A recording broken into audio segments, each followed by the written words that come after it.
Assalomu alaykum hammaga. Bugun sizlar bilan HSK birinchi darajadagi kitobning 3-mavzusi bilan tanishib chiqamiz. Demak, 3-mavzu. 你叫什么名字? Sening isming nima? Sening qanday nomlanadi isming degan ma'noda. Demak, bugun biz shima so'roq olmoshi bilan o'rganib, shuni qanday qo'llashni bilib olamiz. Demak, shima bu so'roq olmoshi. Ikkinchi tonda o'qiladi shima jiao aytmoq, nomlamoq. Ming zi bu ism nom. Misol uchun 我叫什么名字？他叫什么名字？你叫什么名字？Ya'ni u uning ismi nima? Mening ismim nima? Sening isming nima? Shu holatda siz savol eshitdingiz. Demak, qanday javob berasiz? 你叫什么名字？我叫 Sherzod. 我叫陈浩宇. Shunaqa qilib javob berishingiz mumkin. Demak, shima so'roq olmoshi asosan so'roq gapida ishlatiladi, to'g'rimi? Misol uchun qaraymiz. 你叫什么名字？这是什么？这是什么书? Shu degani kitob degani. 一本书 bitta kitob. 这是什么书？这是谁的书？这是我的书. Bu mening kitobim. 这 bu degani. Shima nima? Shu qaysi? Shu kitob, ya'ni qaysi kitob? Shima shu. Shunaqa ma'noda. Demak, keyingisi. Shima 疑问袋子 so'roq olmoshi. Nima? Uchta asosiy qismi bor, ya'ni qanaqa holatlarda ishlatamiz shima so'roq olmoshini. Demak, boshladik. Birinchisi. 用来东西事情内容事物. Ya'ni biz narsani so'ragan paytimizda, biror bir masala, holatni yoki ma'lumotni so'ragan paytimizda shima so'roq olmoshni ishlatamiz. Misol uchun, 这什么 bu nima? 那什么 anavi nima uzoqroqdagi narsa uchun. 你说什么 nima gapiryapsiz, nima gapiryapsan degan ma'noda. Shu gapirmoq. Demak, ikkinchisi 放在名词前面, ya'ni otni oldidan qo'llab so'roq holat yasaymiz. Misol uchun, 什么书 qaysi kitob? Nima kitob emas, qaysi kitob? What kind of books? Qanaqa, qaysi turdagi, nima turdagi emas, qaysi turdagi bo'ladi ingliz tilidan o'zbek tiliga tarjima qilganda ham. Xitoy tilida ham xuddi shunaqa. 什么书 qaysi kitob? 什么颜色 qaysi rang? 颜色 rang degan. 颜色 rang. 什么颜色? 红色. 这是红色. 这是黑色. Shunaqa ma'noda. 什么问题? Qaysi savol? Qanday savol? Nima savol? 放在动词后面本内容对象. Ma'lumotni yoki biror bir holatni, narsani so'raganda biz fe'ldan keyin ishlatamiz. O'sha nima haqidaligini bilishimiz uchun. Misol uchun, 你在看什么? Sen nima ko'ryapsan? Siz nima ko'ryapsiz? 你想吃什么? Sen nima yeyishni xohlaysan? Chi yemoq degan. Birinchi ton. 你想吃什么? Va oxirgisi. 你在想什么? Sen hozir nima o'ylayapsan? Sen nimani o'ylayapsan? 想 o'ylamoq, sog'inmoq, xohlamoq degan ma'nolarda keladi. Shima so'roq olmoshi. Birinchisi narsalarni so'raganda oddiygina 这什么? Ikkinchisi otni oldidan qo'yamiz. Uchinchisi fe'ldan keyin qo'yamiz. Va keyingi betda misol ko'ramiz. Misol uchun, 这是什么? Biz narsani so'ragan paytimizda 问东西. 这是苹果. 这是苹果. bu olma. 这是什么？这是书，这是书，bu kitob, bu kitob。这是什么？这是手机，bu iPhone, telefon, telefon degani。这是什么？这是苹果手机，苹果手机，iPhone, telefon。世纪 Pro Max, niyatda Pro Max. Shunaqa holatlarda biz shamma so'roq almashini ishlatamiz. Demak, keyingisi. Ni xi huan shama? Sen nimani yoqtirasan? What do you like? Do you like something? Nimadirni yoqtirasan? Shunaqa ma'noda. 我喜欢你. Men seni yoqtiraman. Shunaqa ma'noda ishlatsa ham bo'ladi. 喜欢 yoqtirmoq. 喜欢你. Ni xi huan shama? 我喜欢巧克力. Men shokoladni yaxshi ko'raman. 我喜欢冰淇淋. Men muzqaymoqni yaxshi ko'raman. Shunaqa ma'noda ham ishlatsa bo'ladi. Men yaxshi ko'raman. Nimani? Misol uchun, ega, fe'l, verb and object, ya'ni to'ldiruvchi narsa. Men nimani yaxshi ko'raman? Men yaxshi ko'raman shokoladni. Men yaxshi ko'raman muzqaymoqni. Shunaqa ma'noda ishlatamiz. Birinchi ega keladi, keyin fe'l va keyin to'ldiruvchi narsa. Keyingisi 什么意思？什么意思？ya'ni nima ma'no? Nima degani? Misol uchun, 这句话什么意思？我没听懂. Bu gapning nima degani men tushunmadim. Biz ma'noni nima deyayotganini so'ragan paytimizda ham 什么 so'roq olmashini ishlatamiz. Misol uchun, 这个表情什么意思? Misol uchun, mana bu yuz ifodasi nima ma'noni anglatadi? Nima degani? Yoki mana bu 呲牙表情. Misol uchun, tishlarini ochib tushgan, ko'rsatayotgan, tishlarini ko'rsatayotgan yuz ifodasi nimani anglatadi? 这个表情什么意思? Shunaqani so'ragan paytimizda biz ishlatamiz so'roq olmoshi 什么呢? 你在做什么? Ya'ni biror bir 事情, ya'ni masalani so'ragan paytimizda, holatni so'ragan paytimizda. Misol uchun, 你在做什么? Sen nima qilyapsan? 我在认真学习. Men hozir tirishqoqlik bilan yaxshi o'qiyapman. 我在认真学习. 你在做什么? 我正在拍视频. Men hozir ayni holatda videoni rekord qilyapman. Video tasvirga olyapman. Boshqa so'roq olmoshlari bilan taqqoslaymiz. Misol uchun, odamni so'ragan paytimizda sen kimsan? U kim? Biz kimmiz? 问人他是谁？我是谁？爸爸是谁？妈妈是谁？ota kim? Ona kim? Men kim? U kim? Shay, ya'ni ikkinchi tonda shay. O'sha paytda biz nimani ishlatmaymiz, balki shama emas, shay, ya'ni insonni so'ragan paytimizda shay so'roq olmashini ishlatamiz. Agar biz vaqtni so'ragan paytimizda 问时间的时候，我们说什么？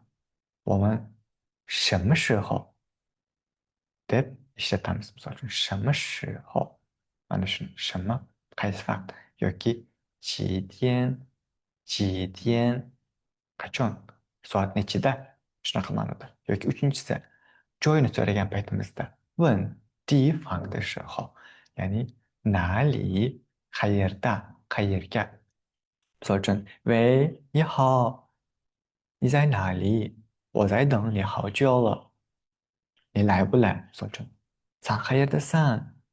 man seni qachondan beri kutib o'tiribman. Qachon kelasan? Kelasanmi yo'qmi degan paytda o'sha ni zay nali shu paytda biz ishlatamiz. Qayerda? Qayerga?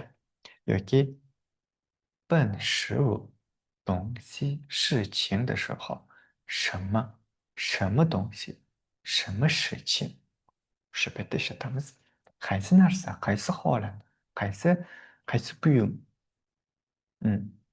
Shu paytda shimi so'roq olmoshini ishlatamiz. Insonlarga nisbatan, joyga nisbatan, vaqtga nisbatan, narsaga nisbatan so'roq olmoshlari turlicha so'raladi, aytiladi. Va sh demak bu keyingi grammatika. Ya'ni ingliz tilida bilamiz to be fe'li. Am is are. I am a student. She is my teacher. Misol uchun u mani she is my teacher. U mani ustozim. Men talabaman. Shu paytda biz ya'ni ko'rsatamiz. U kimligini, men kimligimni aniqlab ko'rsatib beradi. Ya'ni panduan s o'sha paytda sh fe'lini ishlatamiz. To'g'rirog'i. 我是学生 men talabaman. 我是不知道 men bilmayman. Men bilmagandim. Ya'ni changdiao qilamiz. Emphasize, urg'u beramiz. Men aniq bilmagandim. 我是不知道的 yoki keyingisi 这是对的 这是错的 bu to'g'ri bu xato. Sani bu qilayotgan ishing xato. 这是对的 这是错的 deb o'sha paytda sh bilan beramiz. Misol uchun misolga qaraymiz. 李悦是老师，我是美国人，我不是老师。Men 我不是老师。Men talaba, men o'qituvchi emasman. Uzr. Men amerikalik emasman yoki men ustoz emasman. Men ustozman. 我是老师. Agar biz bu inkor qo'shimchasini qo'llasak, ya'ni 我不是 men emasman. Kim? 老师. Men ustoz emasman. 我不是老师. yoki ikkinchisi. Men ustozman. 我是老师. Men talabaman. 我是学生. yoki talaba emasman. 我不是学生. Buning uchun sh, bu sh inkor qo'shimchasini olish olmaslik bilan negativ gap, ya'ni inkor gapni va oddiy gapni tuzishimiz mumkin. Va ma, ya'ni toni yo'q bunda. Ma so'roq gap qo'shimchasi. Ya'ni o'zbek tilida ma. Sen ustozmi? Siz ustozmi? Siz ustozmisiz? Sen talabami? Siz shifokormi? Shunaqa paytda biz m qo'shimchasi, mi qo'shimchasini ishlatamiz. O'sha paytda xitoy tilida ishlatgan paytimizda shu grammatikani qo'llashimizda ma bo'ladi. Misol uchun, 你是美国人吗? Sen amerikalikmisan? Sen amerikalikmi? 你是美国人吗?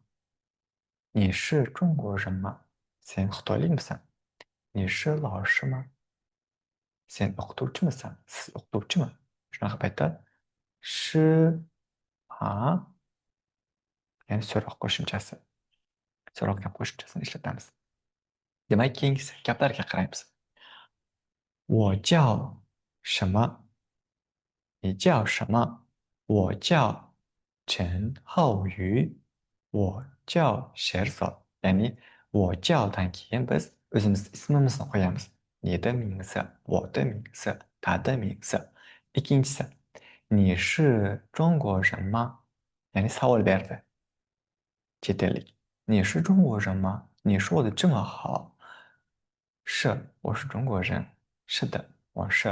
Misol uchun, shunaqa qisqa yoki to'liq gap aytishimiz mumkin. Yoki teskarisi folding qo'ydi.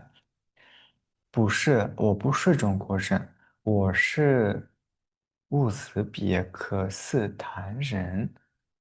Ko'p kishi o'zimiz davlatimizni aytishda qiynaladi. 我是 men qayerlikman. Agar jin degan biz odam ieroglifini yoki pinyinini qo'shsak, ya'ni qayerlik bo'ladi.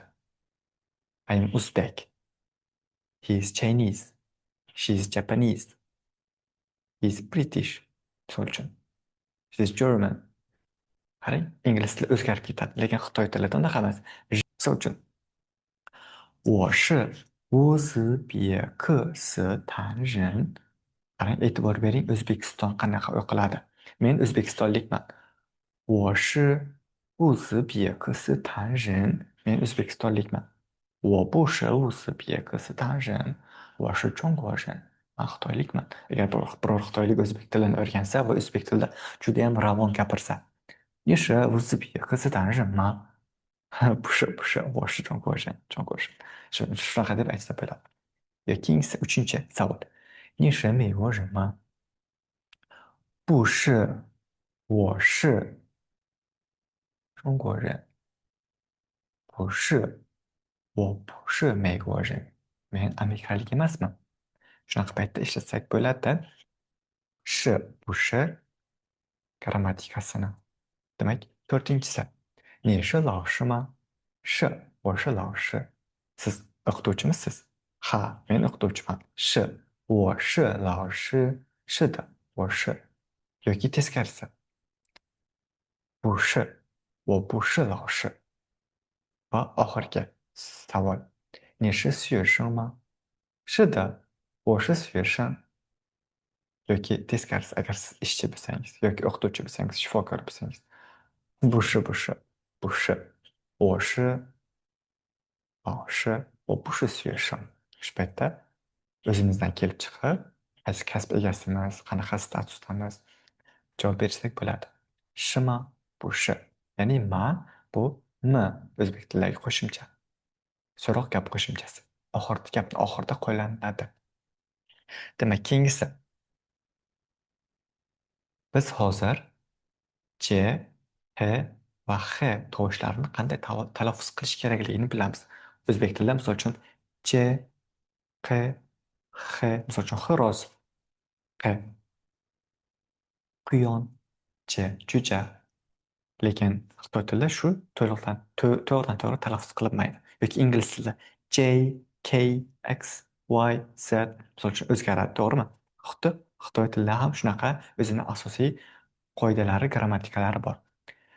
Misol uchun qanaqa o'qiymiz? Hozir audioni eshitib bilib olamiz. Demak, boshladik.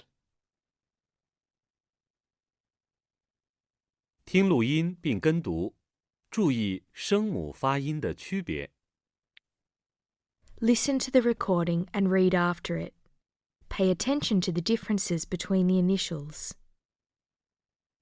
休息、积极、机器、小区、星期、香蕉、兴趣、继续、 Hadi.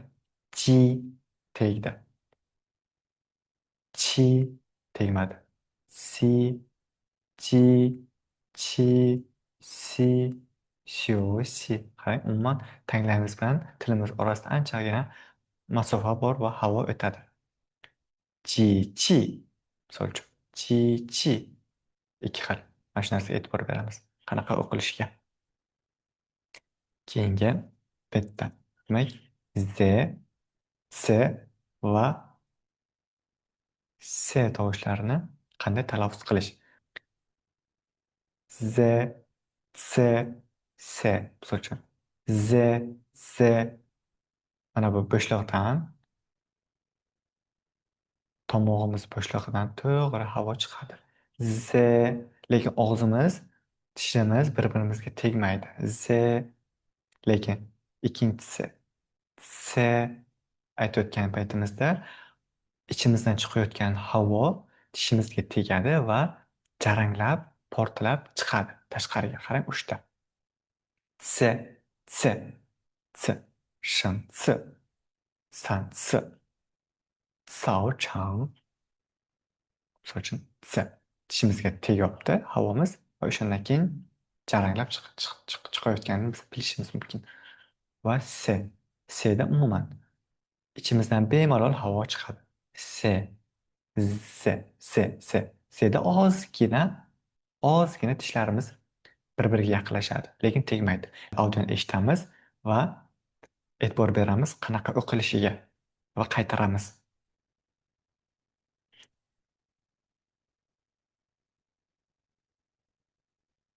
听录音并跟读，注意声母发音的区别。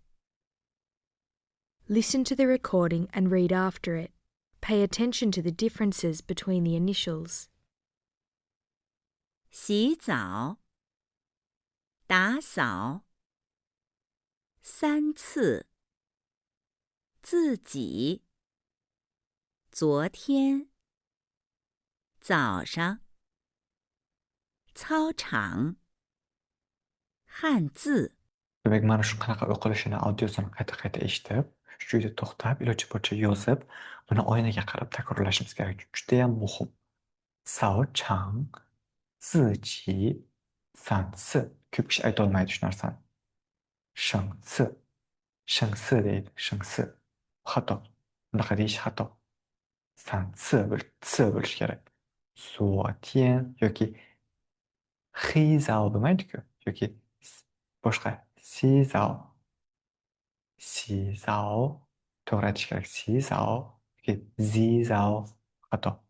Uch narsani to'g'rilab, audioni eshitib, qayta-qayta takrorlashimiz kerak. Va keyingisi i, u va uni tepasidagi ikkita nuqtali tovushlar og'iz bo'shlig'ida qanday chiqadi?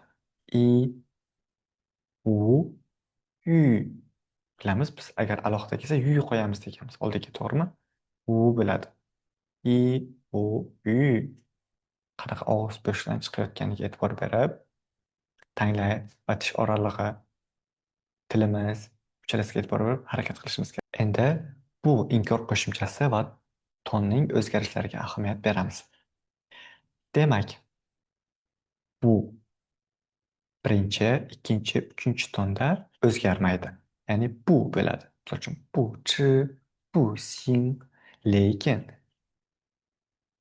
istisno holati bu ikkinchisi juda ham ahamiyat berishimiz kerak. Agar budan keyin 4-tonli hieroglif kelsa, bu bizani buning 4-tondagi holati 2-tonga o'zgaradi. Misol uchun o'zi asli bu 4-ton, to'g'rimi? Bu. Lekin agar 4-ton kelsa, undan keyin bu 2-tonga o'zgaradi. Bu hui. Misol uchun 你是老师吗? 我不是. Biz aytmaymiz. 我不是老师. Bunaqa demaymiz. 我不是 bo'ladi. 2-tonga o'zgaradi. Chunki shi bu 4-ton. Yoki 不看. 你看书吗? 你想看书吗? 我不想看书. Mana shu narsaga e'tibor berishimiz kerak. 不想, 不想, 不看, 不想. Ikkalasi ikki xil. Hozir audioni eshitamiz va ahamiyat beramiz qanaqa o'qilayotganiga va o'zimiz mashq qilamiz. 不的变调。 Tone Sandy of bu. 一、 1. 不吃，不行，不好，不喝，不能，不想。二、 2. 不会，不是，不看。听录音 Audioni 并 eshitib 跟 biz 读， o'zimiz 注意 qaytaramiz. “ü” 的拼写与实际发音。 Listen to the recording and read after it. Pay attention to the form and pronunciation of you. 约，约，冤，晕，居，撅，捐，君，屈，缺，圈，均，虚，削，宣，熏。 Demak, yu va yu bilan boshlanadigan oxirgi bo'g'inlarning pitninini yozishdagi o'zgarishlar. Misol uchun, agar bizda j, q va s, x ya'ni si harflari kelsa, Bundan keyin mana bu yu bilan ana shunaqa harf kelsa, biz yozish paytida pinini yozayotgan paytda biz ana ikkita nuqtani tushirib qoldiramiz va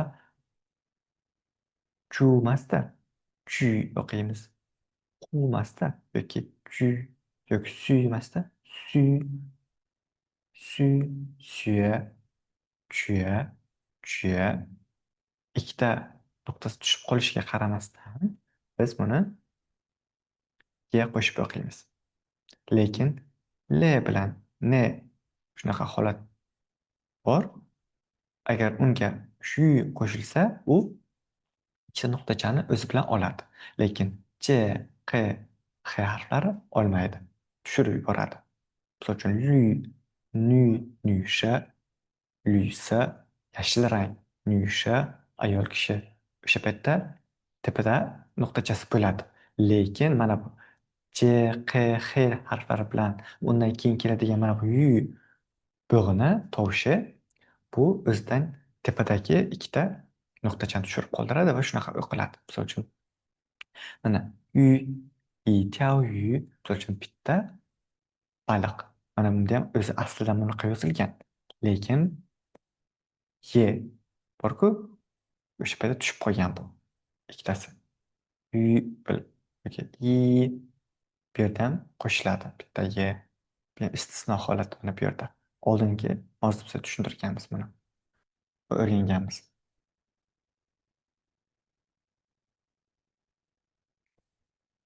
Keyingisi.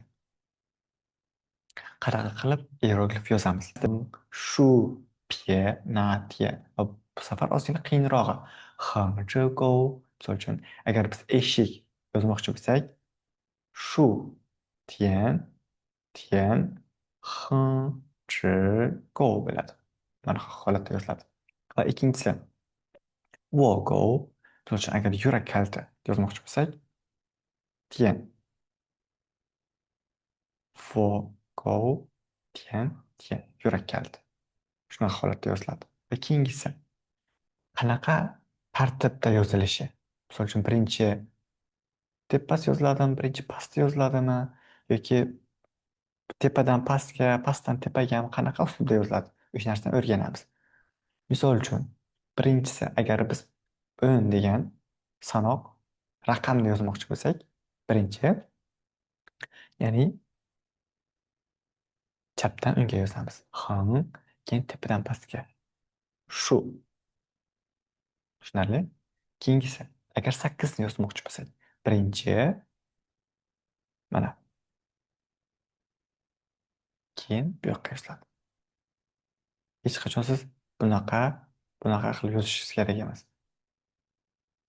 Yoki o'ngdan chapga, tepadan pastga. Mana shunaqa holatda. Hech qachon pastdan tepaga va o'ngdan chapga yozilmaydi xitoy tilida. Keyingisi. Hierogliflar qanday kelib chiqqanligi, misol uchun oy. Mana bu oy hieroglifi. Oyga o'xshaydi, to'g'rimi? Mana boshlang'ich qadimki xitoyliklar qanaqa yozgan? Yoki yurak kalt mana shunaqa yozilgan oldin. Haqiqiy yurakka o'xshaydi hozirgi love you belgisi. To'g'rimi? Like bosmoq. Xuddi shunaqa. Va hozirgi ko'rinishi qanaqa holatga kelganligi va oldin qanaqa bo'lganligi. Va chong, chong, o'rta. Xitoy tilidagi chongwondagi, chonggodagi chong. Oldin qanaqa holatda bo'lgan? Bayroq degan ma'noda ishlatilgan. Bayroq degan ma'noda, o'rta degan ma'noda keladi hozir. Joylashgan degan ma'noda. Va oxirgisi odam. Odam qarang, qo'li mana. Mana bu boshi, qo'li, oyog'i. To'g'rimi? Hozirgi qanaqa holatda kelishi, yozilishi o'xshaydi odamga. Qanaqa kelib chiqishi qadimdan to hozirgacha. Shu orqali Xitoy tili qiziq. Shu orqali hieroglif qiziq. Ya'ni ma'nosi bor. Nima o'rganayotganingizni tushunasiz. Endi mashq bajaramiz. Rasmga qaraymiz, hieroglifni joylashtirib chiqamiz. Misol uchun bu qaysi davlat? Albatta Amerika. Amerikaning bayrog'i bu-chi? Qaysi davlat bayrog'i? Xitoyning bayrog'i. Mana bu. Kim? Yoki bular kim? Oilami? Buchi kim bo'ladi? Talabami? Bu kim? O'qituvchimi? Shu narsani ko'rib o'rganamiz.